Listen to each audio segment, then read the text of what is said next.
watching Prepackaged News, and this video is about the possible connection, or maybe connection, to David Duke and what has taken place in the Ukraine. Now, I'm just going to give you a little background on this guy. He was a former member of the House of Representatives and also a former Grand Wizard. Isn't that special? Now, I remember hearing about this guy back when I was in high school from some fellow classmates, and it always stuck with me because they kept making a big deal about it. And in later years, a Christian friend of mine posted on his Facebook one of this guy's videos, and I saw it said David Duke. I'm like, David Duke?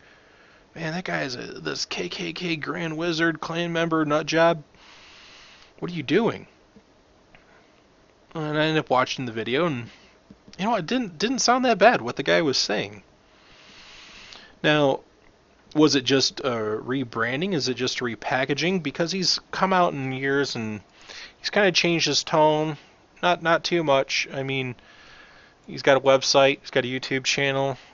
Quite a bit of his videos have been pulled because he's spoken out against Israel, and well, when you do that, that's what happens. YouTube's just going to start pulling down your videos. But I watched a couple more of the man's videos, and well, he talked about wanting to preserve white European Christian values, which he later changed to just European Christian values.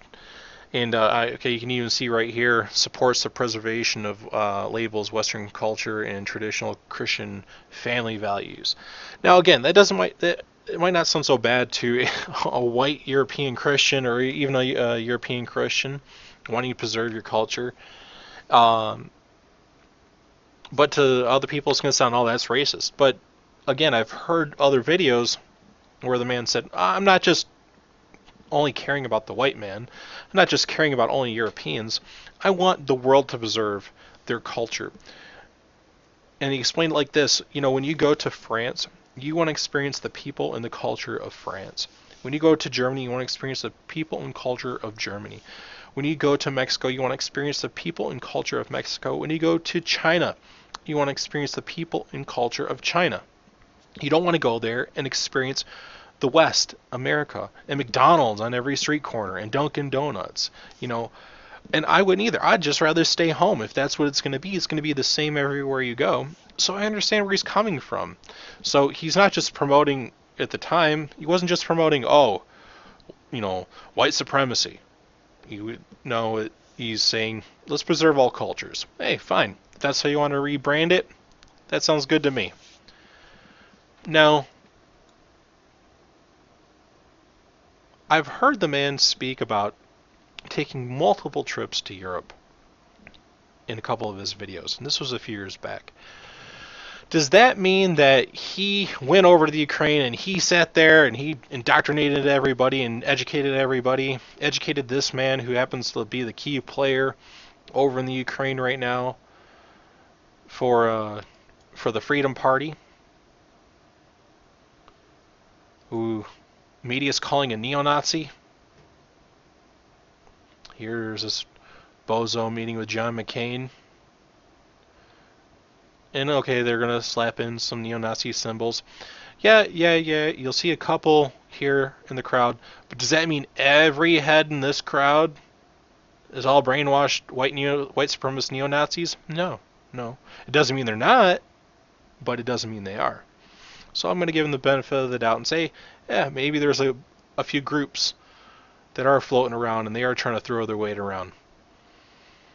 You can't take a couple guys and say it's all of them. I don't care what media outlet.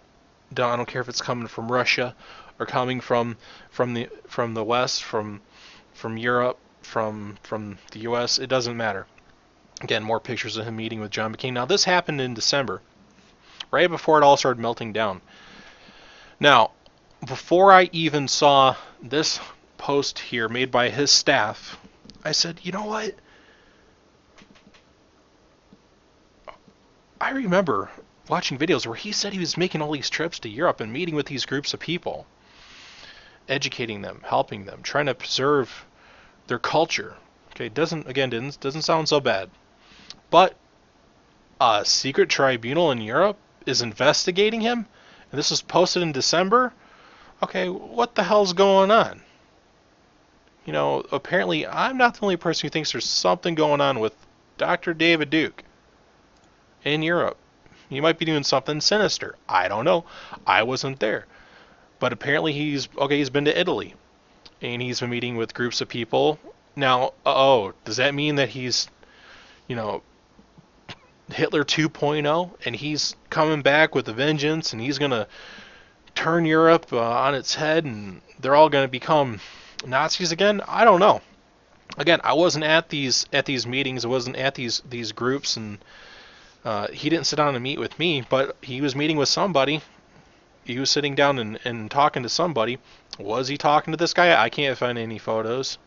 If you can find any connection between them, please post some information down below somewhere in the comment section. You know, they're calling them ultra-nationalist. Yeah, fascist. So, what's that, him right there? Sure looks like him. Not David Duke, but this guy. Kind of looks like him. I don't know. But anyways, here's a little video clip. Again, I don't want to go back and watch all those hours of him talking about it.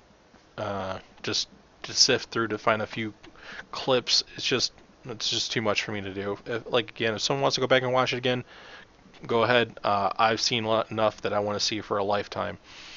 So go ahead and watch this little clip, and I'll let you decide. Now, this, again, he's promoting nonviolence. But that's not what's taking place in the Ukraine. So, I don't know. Let's go ahead and watch. And a nation. I believe that harm against any innocent person is wrong, and that genocide is the ultimate crime against humanity. And who in their right mind would disagree with that? Okay. Now, I want to go ahead and skip ahead to here and go ahead and listen. Why don't Hollywood bosses like Spielberg tell the world about the biggest and most horrific genocide of history? Do their ethnic loyalty thing to do with it? I studied for my doctorate in Ukraine. Okay. There he goes, admitting that he spent time in the Ukraine. A lot of people spend time in the Ukraine. Does that mean that this man was over there stirring an uprising of white supremacists and neo-Nazis? No. But it does put him in the country, and he doesn't have the best history. You know, again, maybe he's changed his ways. Probably not. Maybe not. I don't know. I'm not telling you what to think. Make up your own mind for yourself. I'm no expert by any means. But thanks for watching.